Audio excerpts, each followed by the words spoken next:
বাংলাদেশে July August গণ অভ্যুত্থানে অংশ নেয়া মেয়েদেরকে ইতিহাস পরিবর্তনের নায়িকা বলে সম্বোধন করেছেন প্রধান উপদেষ্টা অধ্যাপক মোহাম্মদ ইউনূস। তিনি জুলাই বিপ্লবের কন্যাদের উদ্দেশ্যে বলেছেন, তোমরা বাংলাদেশকে যে পর্যায়ে নিয়ে গেছো সেটা একটা ঐতিহাসিক ঘটনা।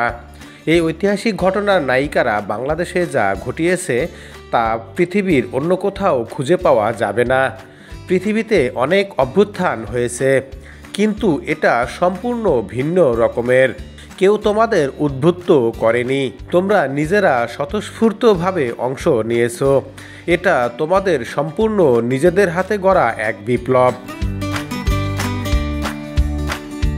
জুলাই বিপ্লবের কন্যাদের কীর্তিগাথা ও অবদানকে উজ্জীবিত করে জুলাইয়ের কন্যারা আমরা তোমাদের হারিয়ে যেতে দেব না শীর্ষক নারী সমাবেশে মোহাম্মদ ইউনূস এই কথা বলেন।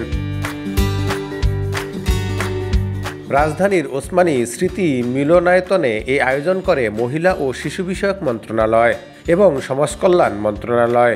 এতে জুলাই মাসে বৈষম্য বিরোধী আন্দোলনে অংশ নেওয়া বিভিন্ন কলেজ, বিশ্ববিদ্যালয় সহ শিক্ষা প্রতিষ্ঠানের ছাত্রীরা অংশ নেন। কর্মজীবী নারীদেরও এতে অংশ নিতে দেখা যায়। অধ্যাপক মোহাম্মদ ইউনূস বলেন, বাংলাদেশের মেয়েরা স্কুল, কলেজ বা বিশ্ববিদ্যালয় পড়ুয়া, চাকরিজীবী পরিবারের যে যেখান থেকে পেরেছে সবাই বিপ্লবে যোগ দিয়েছে এবং সমানভাবে এগিয়ে এসেছে ও একেবারে পরিবর্তন করে দিয়েছে। 5 আগস্টের পর নতুন বাংলাদেশ তৈরি হয়েছে। প্রধান উপদেষ্টা বলেন, এই নতুন বাংলাদেশ আমরা গড়ব, এটা আমাদের শপথ। গণ অভ্যুত্থানে হতাহতের শ্রদ্ধার সঙ্গে স্মরণ করে মোহাম্মদ ইউনূস বলেন, তোমরা যারা প্রাণ দিয়েছো, আহত হয়েছো, তোমাদেরকে আমরা ভুলিনি। নতুন বাংলাদেশ গড়ে তোলার স্বপ্ন বাস্তবায়নের আগ পর্যন্ত সক্রিয় ভূমিকা পালনের আহ্বান জানিয়ে অধ্যাপক মোহাম্মদ ইউনূস বলেন, তোমরা পুরনো বাংলাদেশ বদলে নতুন বাংলাদেশ গড়ার যে ভূমিকা নিয়েছো সেটা পূরণ করতে হবে। শুধু সরকারের উপর দায়িত্ব ছেড়ে দিলে হবে না, কাজেই এটার পিছনে থাকতে হবে, এটাকে প্রতিষ্ঠিত করতে হবে। যে নতুন বাংলাদেশের স্বপ্ন তোমাদের মনে আছে, বাংলাদেশের সকল মানুষের মনে আছে, সেই বাংলাদেশকে গড়ে তুলতে হবে।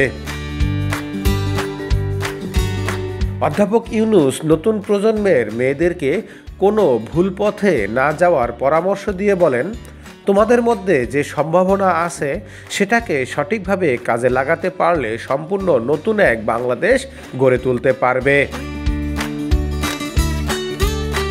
কেবল বাংলাদেশ নয়, নতুন এক পৃথিবী গড়ে তোলার মহাকর্মযজ্ঞে নিজেদের সম্পৃক্ত হওয়ার আহ্বান জানান তিনি। জুলাই আগস্ট উত্তাল সময়ের বিপ্লবী কন্যাদের সঙ্গে কথা বলেন প্রধান উপদেষ্টা ডক্টর মোহাম্মদ ইউনূস। শিক্ষার্থীরা উৎসাহ ও উদ্দীপনা, তাদের আশা, আকাঙ্ক্ষা ও দাবির কথা তুলে ধরলে তা মনোযোগ দিয়ে শোনেন তিনি।